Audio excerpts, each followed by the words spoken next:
The thoughts, views, and comments expressed by the hosts, guests, and callers on Beyond the Headlines are not necessarily those of management, ownership, or production unit of the Verizon Media Group.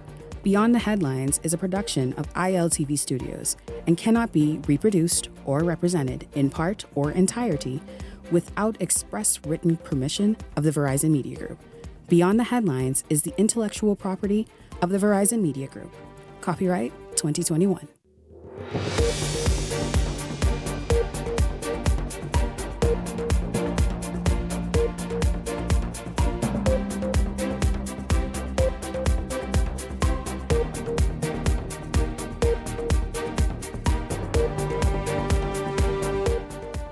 Good night and welcome to Beyond the Headlines. I'm Francesca Brown. It's a pleasure to be in your company. Well, tonight we were initially about to do a deep dive into some very heavy allegations levied by Chairman of the Free National Movement, Dr. Dwayne Sands, about the current state of the Princess Margaret Hospital. But before we get into that, there is breaking news coming in from the police tonight that some of their own are in hot water yet again when it comes to being found on the other side of the law. Now, this comes as a number of police officers have found themselves before the court on rape charges. There's still a senior police official who is on garden leave for allegedly being a part of a quid pro quo scandal involving an ex-gang leader. We're talking about Chief Superintendent Michael Johnson, who was the former head of the Criminal Investigation Department. We still have yet to learn about his fate, as Commissioner of Police has said and gone on record to note that he will remain tight-lipped on the internal investigation until the beginning of next year. Now, while all of this is unfolding, the police commissioner, Clayton Fernandez, revealing tonight that Chief Superintendent Elvis Curtis and Chief Petty Officer Darren Roker were arrested in Florida yesterday on charges of conspiracy to import cocaine, possession of firearms, and firearms conspiracy. Now, additionally, Sergeant Prince Albert Simonet 2373, a pensioner of the Royal Bahamas Police Force, has reportedly been named in the indictment along with other Bahamian nationals. Now, Sergeant Simonet has been suspended from duty effective immediately. All of the accused are expected to be transported to the federal court in New York for trial. Now, this is a story we will definitely be keeping our eyes on, as police will have to answer yet again why so many of their own are being found on the other side of the law, while the National Security Minister continues to maintain that bad apples are found everywhere.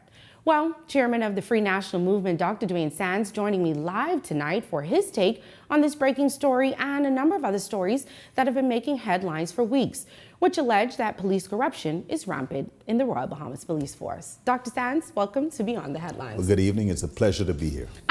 I know we are familiar with each other as chatting as a former journalist, but tonight we're taking this discussion a little bit deeper beyond the headlines for a frank discussion about the current state of the Royal Bahamas Police Force. We're in the midst of a crisis of confidence in the Royal Bahamas Police Force, notwithstanding the fact that the overwhelming majority of the fine men and women who work in and for the Royal Bahamas Police Force are above reproach. The recent allegations, the recent concerns which you've articulated already tonight have raised such serious questions, and we find ourselves in a vacuum of information. The opposition and others have called for a commission of inquiry. This is bigger than the commissioner. This is bigger than any particular officer. This gets at the very fabric of our democracy and the requirement of the public to have confidence in law enforcement. Do you think a part of the fact that the public may not have confidence is because you have officers investigating other officers? Well, officers can investigate other officers in a transparent fashion. Let the public know what's going on. We have been told a number of things, only to then be told that it's not going to happen that way, and then it's going to happen the way it was originally said to be, flip, flop, flip, flop. And as time has gone on, I think we're now at 4 months or more, we have reissued the cry for nothing less than a commission of inquiry. Tonight's revelation, tonight's press release has once again put the Royal Bahamas Police Force senior officers under the microscope. And the commissioner now finds himself in a position where the public wants to know, what are you going to do? But do you think it's not been transparent? The commissioner has been, in his defense, every time that someone has been charged before the courts or found guilty of doing something, sent out a press release or went to the press and said, hey, XYZ, this is who has been charged?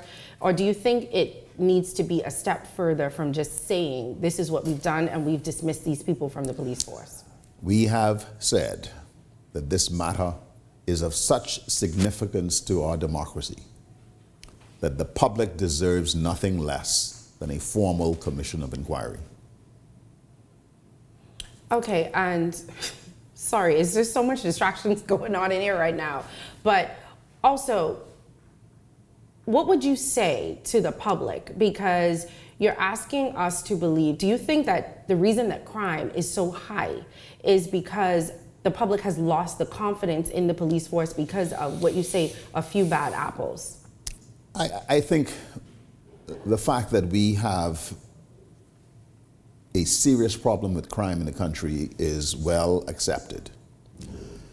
The fact that that we do not accept the much repeated claim from the Minister of National Security and others that, oh, crime is under control, that crime is going down.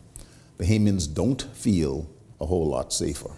We've had a horrible week in the last week where the usual statement that this is crimes of young men against young men, when two of the victims have been an innocent child at age 12, violated and murdered, and a senior citizen violated and murdered.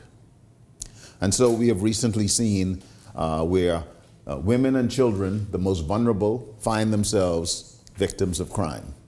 So crime is the big issue in the Bahamas right now. Do you think that the public has trust in the police commissioner, and do you think that he should be removed? That is a very, very sobering question. Mm-hmm. What I can say is that the public has lost trust in the Minister of National Security, and I think it is time for him to be relieved of his role as minister. Now, whether or not the Commissioner of Police is able to rehabilitate the public's perception of his role and his performance, even as he moves into retirement, and I believe he may have already reached the age of retirement and the end of his contract, will remain to be seen. But even you have said that it's a few bad apples. It's not an indictment on the entire police force. And crime, if we're being honest, has been a problem through governments. What do you think this government could have done to either have prevented the brutal deaths of that 12-year-old girl and the 72-year-old grandmother, or have prevented these few bad apples from being on the police force? I think we have a distracted administration. We certainly have a distracted prime minister. And certainly if the prime minister would spend half the amount of time on his domestic agenda as he does, flying around the world trying to be a climate change rock star, maybe climate change is important maybe too. We'll get some things done. But it is clear that this prime minister has taken his eye off the domestic ball. The Minister of National Security say, where you put me? Because as far as he's concerned, this is all about the things that we have done wrong for the last 50 years. And he has pretty much thrown up his hands and said there's nothing we could do. So what would your suggestion be? What would you say, or what would the Free National Movement say would be the solution, not only to the crime problem, but to the internal problems that we are having with the Royal Bahamas Police Force? We have empirical data to show what happened with violent crime 2016, 2017, 2018, 2019. And certainly if you compare, let's just use one metric, homicides or murders per year, each year going down. And subsequently in 2021, now it's gone up. We've just eclipsed the 2023 number of homicides in the Bahamas just, I think, the other day. So You think this The is proof a of the pudding government is in the problem eating. or a national problem? It is both. The government's role is to organize, to arrange, to bring together all of the tools, the legislative, administrative, judicial, etc., as well as policing, in order to deal with the issues in country and to keep its citizens safe. That is the main role of government, to keep its people safe. This administration is failing on that count. But is it fair to say that crime has been a problem throughout administrations? And even though when it is time for election, all of the opposition always say, we have the answer, we know what to do, hang or do this or make a police state, but none of it actually helps. There was a politician who said, "Are we not about the truth?" He was standing in front of signs, billboards, talking about the number of murders in the Bahamas. I remember that. That politician happens to be the prime minister of the day. But you don't think that's a mistake? Are we should about the learn? truth? Okay. Are we about telling the truth? Because if we are, if it was important to tell the truth then it's important to tell the truth now. And what is the truth? What do you think that the FNM can do different? The truth is that there needs to be an holistic approach, such as was utilized in the administration from 2017 to 2021, whereby we bring and we marshal civil society, social programs, government, law enforcement, and the judiciary to understand, and the people, to effect positive change in the lives of our people and to watch what happens to violent crime. I have said repeatedly that we pay an inordinate price due to violence. As a matter of fact, it is probably the single biggest healthcare concern in this country. Sadly, this administration doesn't seem to get that message. Okay, we'll put a pin in that for right now. We'll dive into a topic that impacts every Bahamian, the state of our public healthcare system, with a particular focus on the Princess Margaret Hospital. Now, for years, PMH has been described as being in a state of crisis, a place where a lack of available beds, delayed healthcare, and inadequate facilities have left many feeling disillusioned and frustrated. Earlier this year, Health Minister Dr. Michael Darville attributed much of the hospital's issues to its age, noting that the building is about 70 years old. In response, government announced plans to construct a new hospital with the groundbreaking expected this year. However, not everyone agrees that this approach is the right one. One of the most vocal critics is former Health Minister Dr. Dwayne Sands, who has accused the current administration of neglecting PMH and failing to carry out the necessary renovations to address the crisis. Take a look at what he had to say. At that same hospital, if you walk up one hallway and go down the next, you will go to a kitchen which has been gutted. No stove, no fridge, no ability to cook hot meals at all for any of the patients for the last 6 months. So if you are a patient at Princess Margaret Hospital, you will get a box lunch, a box breakfast, and a box dinner. I would like to know from the Minister of Finance, from the Prime Minister, when will the hospital become a priority that instead of spending money traveling to Jabim and beyond, you will actually repair the kitchen at Princess Margaret Hospital.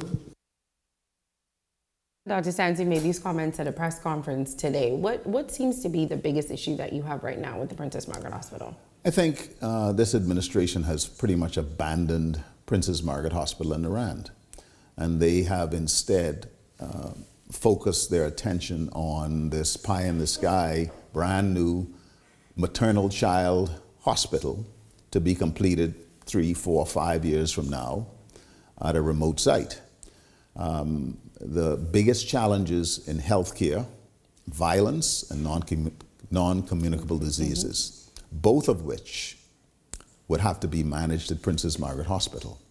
And you are allowing Princess Margaret Hospital to fall into such a state of disrepair, inadequately staffed, inadequately furnished. And now we hear that the kitchen, and recall that there was raw sewage in the kitchen that prompted the closure, I believe. But 6 months later, if we had had a hurricane that hit New Providence, heaven forbid, we only have a few days left in hurricane season, how would, and the roads were impassable, how would the people at Princess Margaret Hospital eat? Now, to be fair, the issues at Princess Margaret Hospital have been going on for decades. There have been complaints. You have said yourself that the hospital is in a crisis. There is not much that can be done outside of building a new hospital. What would you suggest that the government do? We have, successive administrations have agreed for phased redevelopment on the Princess Margaret Hospital campus. There's more than enough land, and certainly we have already invested the single largest amount in the history of the Bahamas in the critical care block. That was completed in 2015. This administration has allowed the critical care block to fall into a state of disrepair. But like you said, do you think it's because of the amount of crime that we have and the amount of, you said communicable diseases, the high blood pressure, the obesity, the sugar or diabetes? Priorities. Okay. Priorities. And so if you have an administration that brags, as they do, that they are collecting more revenue than ever in the history of the Bahamas, $3 billion, more VAT, $1.4 billion, and yet they could afford this no-bid contract, that no-bid contract, this trip to here, that trip to there on a private jet, etc. Imagine how little it would cost to complete the renovations at Accident Emergency. 5 years and still not done. 5 years. Why? Because they ain't paying the contractor. I think that we do have some comments from the PHA who refuted those claims that you said, or was talking about or explaining why the kitchen hasn't been finished. I think we have those. We're going to play these for Dr. Sands to comment on. Issues with infrastructure have been outstanding for more than a decade right now. And so to ensure that we are protecting the safety of our patients as well as the staff, it was important that we moved. And so we did partner with UB with the assistance of the Ministry of Finance to make it happen, where there are kitchens that are set up that provide meals for other persons, right? And so we've had the ability to move there. We have all the necessary things to provide warm meals for patients. So our patients receive warm meals. We follow all the protocols, the strict food safety protocols, which also includes the use of insulated warmers. What will happen is you would normally have your meals more or less in a plate that's covered, right? You normally have like a dome covering. But obviously, if we're not in the space where the patients are, as in patients, then they must be transferred in an insulated container. And that's all that's happening. So the patients are getting the nutritional values that have been set by their clinicians. The only thing is that the container is different. Was the managing director of the Public Hospitals Authority, Dr. Arbonette Roll. Now she's saying they're eating. She's saying despite the fact that the kitchen may not be working, they still having good meals. I don't think there's a single thing she said that contradicted my comments. But she said they're still eating. The kitchen is gutted and that the meals are being bought in from an outside source. So your issue is in the event that something happens, they won't be able to get the meals. Why is the kitchen not a priority? You could do everything else. You could spend money when you want to spend money. Fix the kitchen. Okay, it's time for us to take a break, but when we come back, the F&M chairman is still in the hot seat tonight, and we dive into topics concerning capital punishment, the rocketing crime wave, domestic violence, and is the F&M ready for election 2026? We'll be back right after this.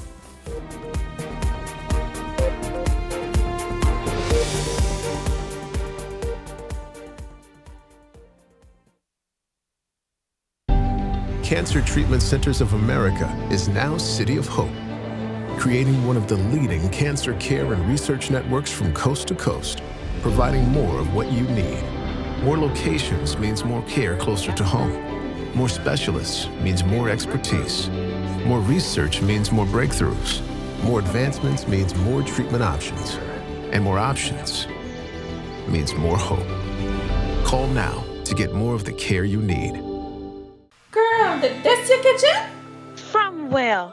Cornet, Bahamas? Wow, yeah, this kitchen look nice.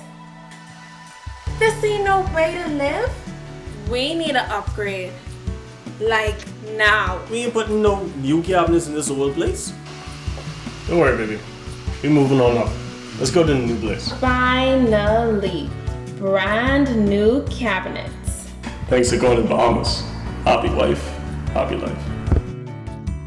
Janae's Christmas Wonderland with the best selection and prices in town is open under the big tent. Get 20 to 50% off selected Christmas decorations. Restrictions apply. Trees in pink, frosted green or white in a variety of sizes up to 15 feet. LED and laser lights, tree ornaments, lighted angels and Santa tree toppers. Bright, unique and lively colored Christmas balls, garlands, wreaths, ribbons, bows, snowflakes, puffs and blankets and much more. Add flowers, picks and decorative mesh to brighten up your home or office this holiday season. And don't forget the toys at Janae's Chesapeake Road. Follow us on Facebook and Instagram. WhatsApp 817-3295.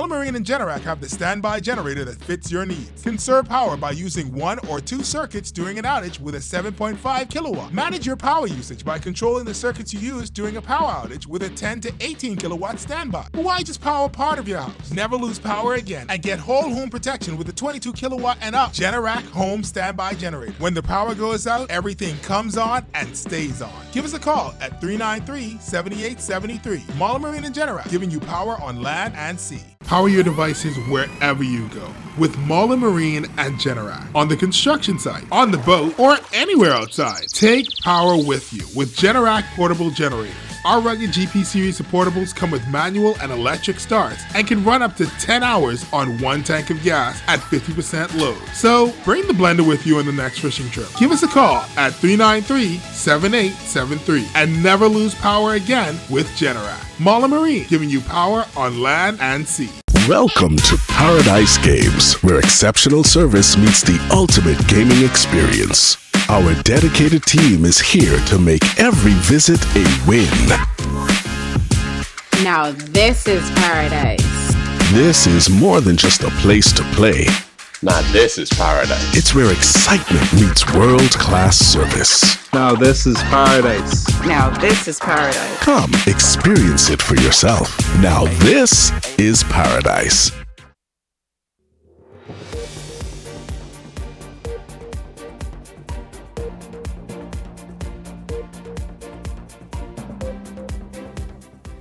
Welcome back. Well, Chairman of the Opposition Free National Movement, Dr. Dwayne Sands, is live in studio with me tonight. Before we went to a break, we had an in-depth chat about the issues plaguing the healthcare system and what appears to be alleged corruption within the ranks of the Royal Bahamas Police Force. Dr. Sands is now ready to shift gears to chat about a topic which has become quite popular within the electorate following the gruesome murders of a 12-year-old girl and a 72-year-old woman. Both victims strangled to death and sexually assaulted. Capital punishment is on the tongues of many, and the FNM has thrown its hat into the debate, as is expected when you are the official opposition. Before we dive into a lively debate, Jose Etienne covered a press conference held by the FNM today at its party's headquarters on Mackey Street. While many have called for the government to ensure that capital punishment is handed down to those who commit heinous crimes, there have been other activists who have called for the Privy Council to be abandoned from the process of adjudicating the law. Let's listen to this report. Certainly, we do not believe that we should remove the Privy Council. Opposition Free National Movement leader Michael Pintard making the opposition's stance on the Privy Council and its impact on enforcing capital punishment abundantly clear. The Privy Council's view on the death penalty and several other issues is not substantially different than the view of the court in our region. So the Caribbean Court of Justice again holds a similar view to the Privy Council, and we are not absolutely convinced that the final court in the Bahamas, that the members on the bench see things fundamentally different than either of those two courts. These comments come amidst a heated national debate with activists and members of the public urging authorities to remove the Privy Council as the country's final appellate court and adopt the Caribbean Court of Justice. Advocates believe this change could pave the way for enforcing capital punishment, particularly in the wake of recent heinous crimes, including the alleged sexual assault and murders of a 12-year-old girl and an elderly lady.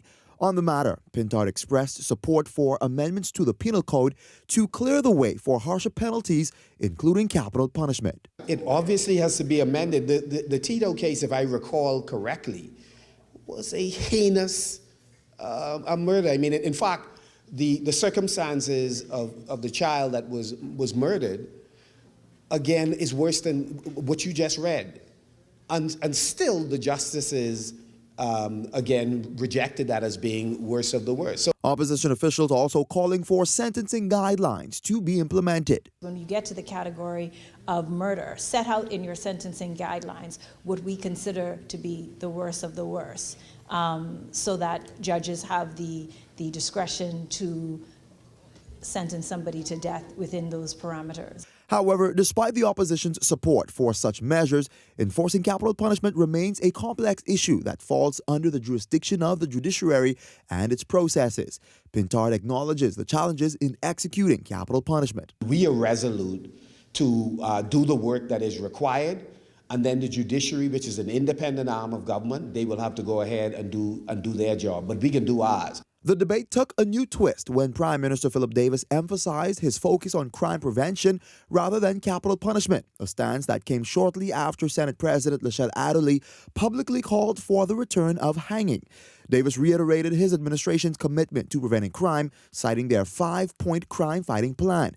However, Pintard dismissed Davis's position, suggesting that it falls short of addressing public demands for justice in light of escalating violent crimes. He's clueless in terms of what to do around the preventative side that he says he and his team are working on. And as it relates to why F&M officials say government needs to act now. We are among the 10 most violent countries in the world. That the rate of murder in the Bahamas, if not the top 10, certainly in the top 20, and has been so consistently year after year after year. Well, Dr. Sands, just in case it was not clear in that report, what is the official opposition stance on capital punishment? That there is a role for capital punishment in the Bahamas. That notwithstanding the fact that there are persons who may have moral, may have utilitarian, may have ethical, and other reasons why they do not support capital punishment. On the other side, there are similarly people that have very strong and compelling arguments. We believe that they are in the majority in the Bahamas and that the views should be respected. There's a sincerity in the delivery because I certainly have supported capital punishment for my entire adult life, as I'm sure has the leader of the opposition. What is important is that you just can't speak it. You need to do the work. And so there is a role for the legislature, the role for the executive, for the judiciary, for the Royal Bahamas Police Force, and for civil society. The last execution in the Bahamas was 2000, and that was during a previous F&M administration. The Bahamian people have said that they wish to see the death penalty carried out. There are other countries that have murder rates 5%, 2% of our murder rate. I think that we ought to understand that we have a uniquely Bahamian problem and it requires a uniquely Bahamian solution. Now, yesterday on the show, we had leader of the Coalition of Independence, Lincoln Bain, as well as some human rights activists on. They were also talking about capital punishment. And one of the things that they all said was that there needs to be a clear definition of what the worst of the worst is. And so even if it goes to the Privy Council, they can't say, oh, well, this isn't the worst of the worst. Is that something that you agree with? Yes. So the role of the legislature, guided or prodded by the executive, would be to draft legislation that revises the penal code that identifies what the worst of the worst is. What do you think the worst of the worst will be, or what is the official opposition's definition? I don't think that we can do this justice right now, but to give you some examples. Mm-hmm. You take a 12-year-old innocent child, rape her and murder her, that's the worst of the worst. You shoot somebody in the head 3 or 4 times in front of their children, that's the worst of the worst. And I'm sure that we can outline scenarios. So you don't think it should be broad? I know Lincoln Bain said yesterday that anyone charged with murder who's not been found to be mentally incompetent should automatically get the death penalty. There is no point of us trying to rediscover the wheel. What you need to do is to engage the organs of your society to determine what constitutes, and I'll use a different example, murder 1, murder 2, murder 3, murder 4, provide the sentencing guidelines for our judiciary, and they are then going to have the discretion to interpret who should be given what penalty. Do you think some of the issues that the international community have had with us carrying out the death penalty has been because we only have hanging on the books, and maybe, as some have suggested, we should do maybe the lethal injection or the gas chamber? But do you think that maybe we should change? All of these things should be put back on the table. But certainly, what exists in the Bahamas is unreasonable and untenable. When you have a country as beautiful as ours, and we are killing each other at a rate that is 5 times more than our big brothers in the United States, who are thought to be the gun capital of the world. But in the last 10 years, in the last 15 years, in the last 20 years, we have murdered more people per capita in the Bahamas than in the United States. I know we don't have a lot of time, so I want to kind of shift gears a little bit before we wrap up onto election 2026. Are you guys ready for what's about to come? Amen. Bring it on. Bring it on. Bring it on. There has been some internal battles that have been very, very public within the Free National Movement. Have y'all kind of got those, a hand on those before y'all try to come out and... You know, I know people like these wonderful stories, but we are the leadership of the Free National Movement, led by soon-to-be Prime Minister Michael Pintard. Oh, soon-to-be. Very confident. Are focused on dealing with the issues that are of concern to the Bahamian public. What do you think are the main issues going on? I think crime is clearly a major issue. Healthcare is clearly a major issue. Cost of living. The cost of living crisis, created in large part by the policies of this administration. Very, very topical. And so if you look at an administration that's the poster child for squandering goodwill, it is the New Day PLP. Why would you say that? Explain. Well, they came in with great expectations, and they have basically frittered it away.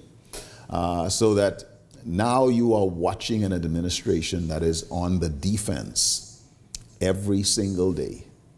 And they have taken an abusive position with the people in Eleuthera, lights off, water off, internet off. The people of New Providence say, well, what we do y'all? You know, why is it that you're making our lives so difficult? And then you have this attitude that this is an animal farm attitude now. So you're not going to go and live high on the hog, flying in private jets all over the place, eating caviar and so on and so forth. But the rest of us got to have, as the deputy said, was it hot dog sauce? What's wrong with hot dog? No, I don't mean hot dog sauce. But before we go, because I know you could hear that they're telling me to wrap up, I'll give you some last words. What would you like the public to know about what the Free National Movement plans on doing from now towards the election? We are actively addressing the issues that are topical for Bahamians. And we realize that we have to continue to work to regain the confidence of the Bahamian people, and we're doing that every single day. All right, thank you, Dr. Sands. It has been a pleasure. When we come back, we've heard about Tyler Perry, but he's an American. And as much as he says he loves the Bahamas, it's nothing like having our very own playwrights and other talented individuals within the orange economy to fuel our very own film industry here at home. Specifically, short films. Well, tonight I welcome a group of talented Bahamians who have big plans to take everything that Tyler Perry has done stateside and make it possible right here at home. We'll be right back.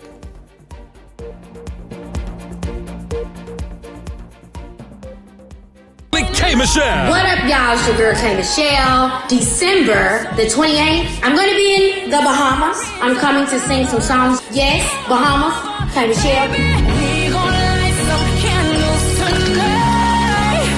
Very special. Life Jennings. Yo, what's up? Nassau, Bahamas. Life Jennings is performing December 28th. And Jay Holiday. Yo, what's good, man? It's me, your boy Jay Holiday. I'm going to be performing live on Saturday, December 28th. At the Nassau Cruise Port. Early bird tickets are now available online. Powered by 103.5 The Beat. Nightlife Entertainment. Alpha Sound Promotions. Free Bands Entertainment. 242 Party and Playhouse. See y'all. Bahamas, December 28th. Get ready to win Lucky Bucks. Wherever you see this taxi, flag it down.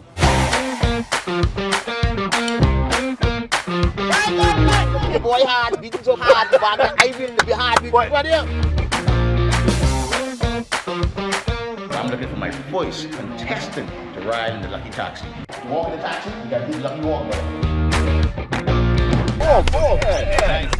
Man, thank you, sir. 85 times 2 is how much, brother? You leave with $170, brother? I never expected to win as much as I win. Very excited when the gentleman picked me to ride inside the taxi. So if I had to choose a game that would stay, it would be Island of Taxi. You could be next on the Island Lucky Taxi.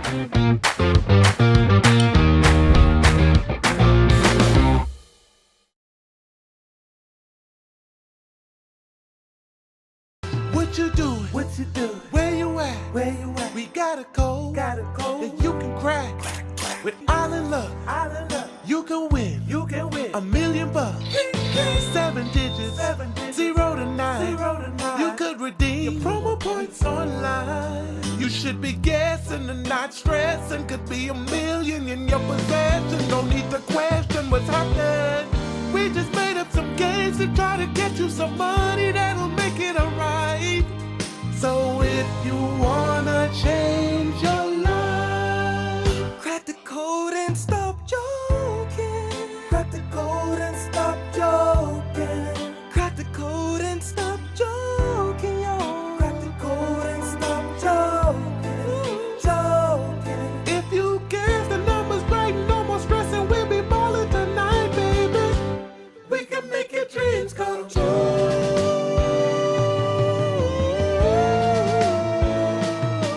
Play Crack the Code today. Win $1 million only on Island Luck. So you want a space. But not just any space. You need something with a little more potential. So how about 1,000 square feet of room to play with? Superb audio and video production capability, digital LED wall, full lighting grid, and about 124 seats to accommodate a full studio audience, with so many other features. Make us your home for your next concert, conference, and so much more. Honestly, the possibilities are endless.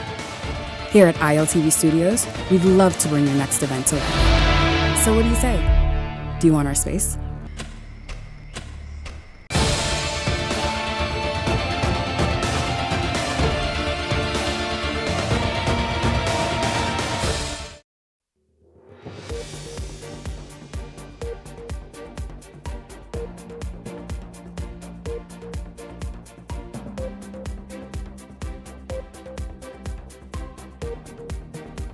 Welcome back. The orange economy has been making strides in recent years as artists have been making their impact not only on the local and regional fronts, but internationally as well. Tonight, I welcome a group of talented Bahamians within the film and theater industry who are gearing up for a display of some exciting short films. Dario Eric's Productions is gearing up for a night of short films on Saturday, December 7th at 7:30 at the Atlantis Theater. Before we dive into the interview with this amazing team behind the upcoming event, let's take a look at this exciting trailer that they've provided us with.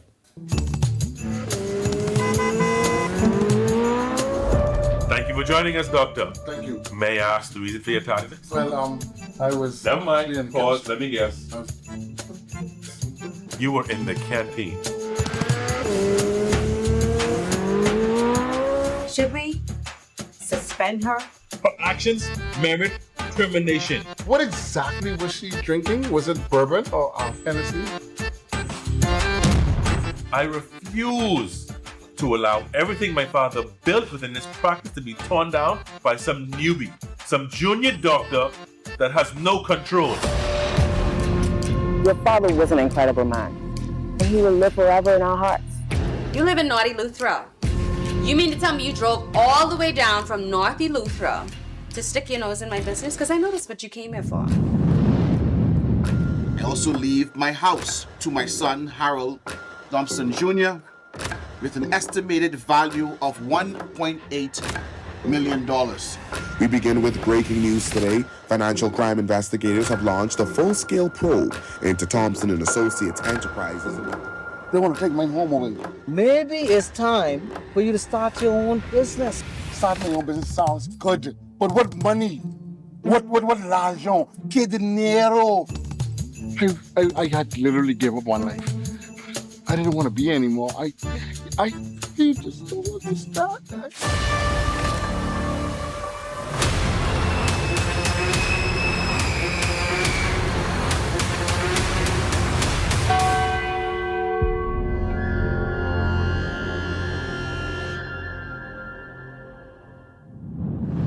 Keep your advice to yourself.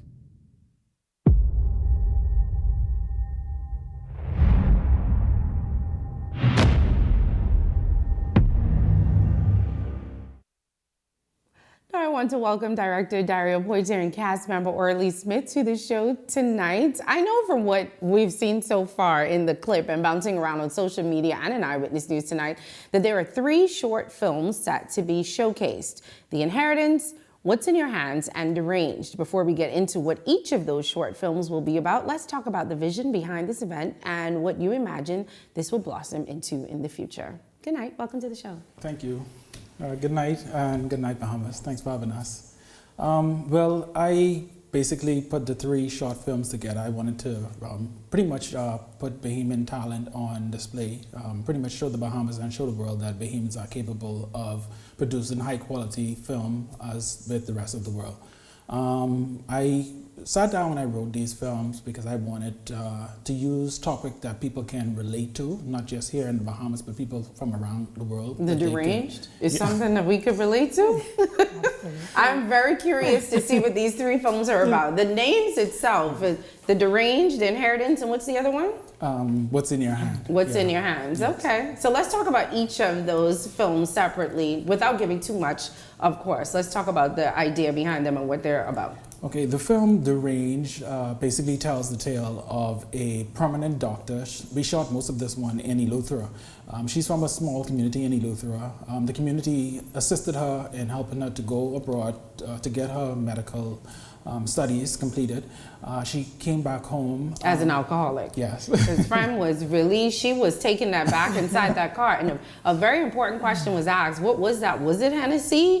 Was it a very important question? She was really taking it back in that car. Yeah, she's going through a lot. Pretty much she did something against the practice, medical ethical codes that she wasn't supposed to do. She always wanted to get too involved with her clients. And apparently the board directors, they actually have to come together to find out, okay, what are we going to do with Don't give out too much now. You want people to actually watch the film. And tell us about the other 2. And the other one, What's in Your Hand, basically tells the story of a guy who's going through a lot post-pandemic. whereas he is in the process of losing his home, and he is without work. So a story a lot of Bahamians can relate to. Yeah, definitely.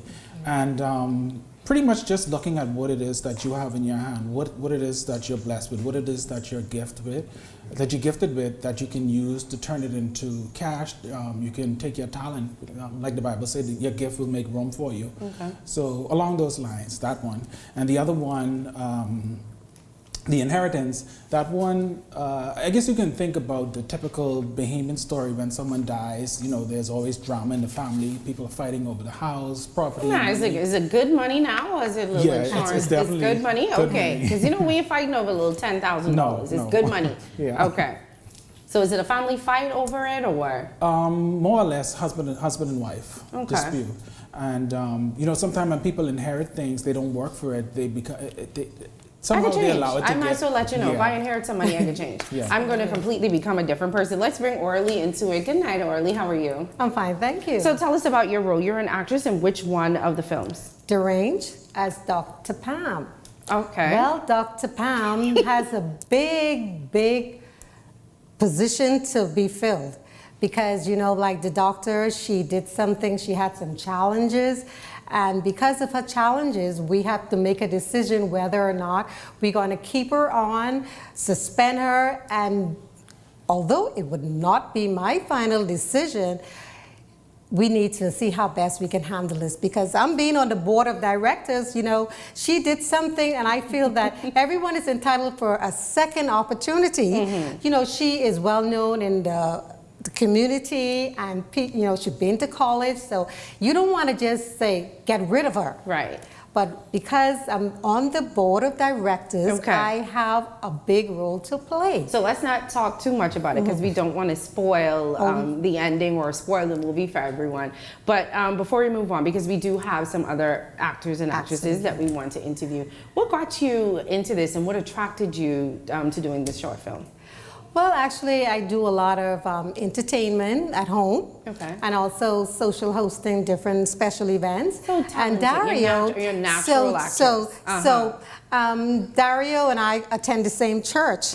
And I said to Dario one day, I said, listen here, one day maybe I could say something, because I believe that the gift that you have, made room for you. So I said, listen here, I think I can do this. And preparing myself for this, this role was kind of easy, because I put my own personal life into it, believing that someone deserves a second chance. And I think working with Dario's like, listen here, you can do it. Do it again, do it again, do it again. And so once I got the okay that well done, I said, I can do this. It was good. So I'm excited about it. I thank Dario for giving me the opportunity. It's a small role, but it will be very effective for all Bahamians to come out December the 7th. Don't miss this film. All right, Dario. So tell us a little bit about how we can get tickets, where's the film going to be shown, that kind of stuff. Yes, tickets can be bought at Monica Fashion. That's on Carmichael Road, opposite Scotiabank, as well as All Season Bookstore. That's in the Palmdale Shopping Plaza.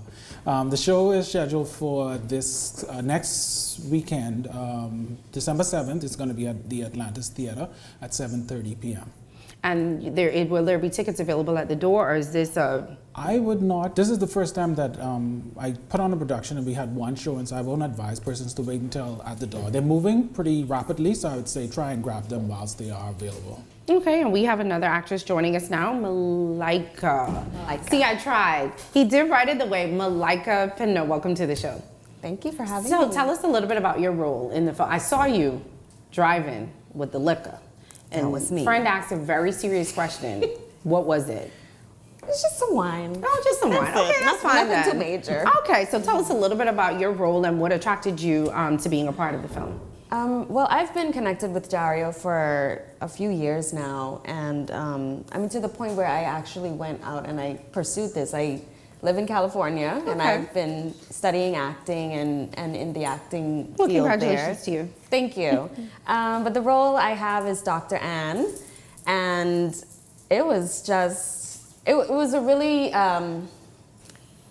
we did it in a short space of time. So Dario just came up with a script and we just acted it out, and it was pretty nice, especially filming on my island, Eleuthera. So that part was really a blessing for me. Now, I know you said you're in California studying and, pursuing your acting. How would you compare our actors and our actresses to, I guess, those in the States where you're studying?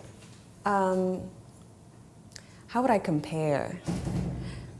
I would say that Bahamians definitely have what it takes. We're naturally dramatic people.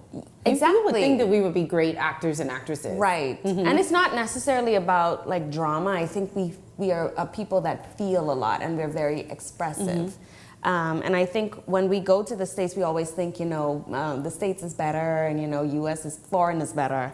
But I have seen Bahamians go abroad and really shine, and literally, because we bring our A game, we excel. And I have seen it with my Bahamian colleagues there in LA as well. Okay, so tell us a little bit about your role. I know that they've been saying that you're a doctor and you have a little bit of a liquor problem, and they're trying to figure out whether or not you should stay on the board. But tell people why they should come in and watch it. They should come and watch because a support for us is support for other actors out there, other people who want to follow their dreams as well. Support for us is supporting Bahamian things to get us out into the world. And this is like putting us on the map. Like, it only takes one, to be seen abroad, and like really people will be thinking the Bahamas is great, This is your first Bahamian film that you were a part of? No, I've been in a few of Dario's plays already, plays and films. Okay, and so Dario, you said that there's only one showing of this. Was there a reason that you wanted to keep it limited? Well, pretty much we sought after funding, sponsorship, but we wasn't able to get that this time around. So pretty much we just had to kind of keep it, all under one cap, so. Speaking of funding, was this something that you had to do out of pocket? Was this something that, I know you probably didn't get to pay these actors and actresses the millions of dollars that they probably think that they're worth, and probably are, but how was the funding and coming up with the funds to put these three, not just one, but three short films on? Like the name of one of the films, just using what it is that you have in your hand. I am a strong believer that your gift will make room for you. And just using persons who make themselves available. A lot of persons approach you and, they always make mention that they want to be a part of it. And then if you tell them, hey, I'm going to send you a script, I need you to record it and send it back to me, you get to see if they're really passionate. And I'd say to persons out there, if you're going into it, especially from the Bahamas standpoint, if you're going to go into it thinking there's money into it, or if that's your drive, then don't approach it. I can tell you that. You have to, you have to want to really do this. But pretty much I'm the writer, the director, the producer. 2 years ago or 3 years ago, I didn't know anything about filming. I didn't know anything about editing. And I had approached other filmmakers here in the country, asking them to all sit around the table. We all kind of like just bring what it is that we bring uniquely to the table. But I didn't get a positive response from that, and so I had to go to University of YouTube, and I had free scholarship. I've also been to the University of YouTube, so I took advantage of that. That's what was in my hand, and I learned to film. I learned to edit. I transitioned from a PC to a Mac, so I had to learn all of this stuff in the span of 2 years. And here I am today with, I guess, my 10th film under my belt. All right, I know we wanted to, because we do have a room full of actors, and we did want to get to speak to everyone, but they've turned the lights on, which means that it's time for me to wrap up and get on out of here. I do apologize that we don't get to speak to everyone, but you can make your clarion call and let everybody know once again the cost, where they can see all of these actors and actresses, and how they can support you guys. Great. Yes, once again, tickets can be bought at Monica Fashion on Carmichael Road. That's opposite Scotiabank. Also at All Season Book and Gift Center. That's in the Palmdale Shopping Plaza. The show is scheduled for December 7th at 7:30 p.m. at the Atlantis Resort. They can contact us at 436-6405. All right, well, thank you guys so much for being here, and I look forward to watching those short films. Well, that's it for our show. Thank you so much for joining us. We'll see you right back here tomorrow evening. For all of us, I'm Sancheska Brown. Have a good night.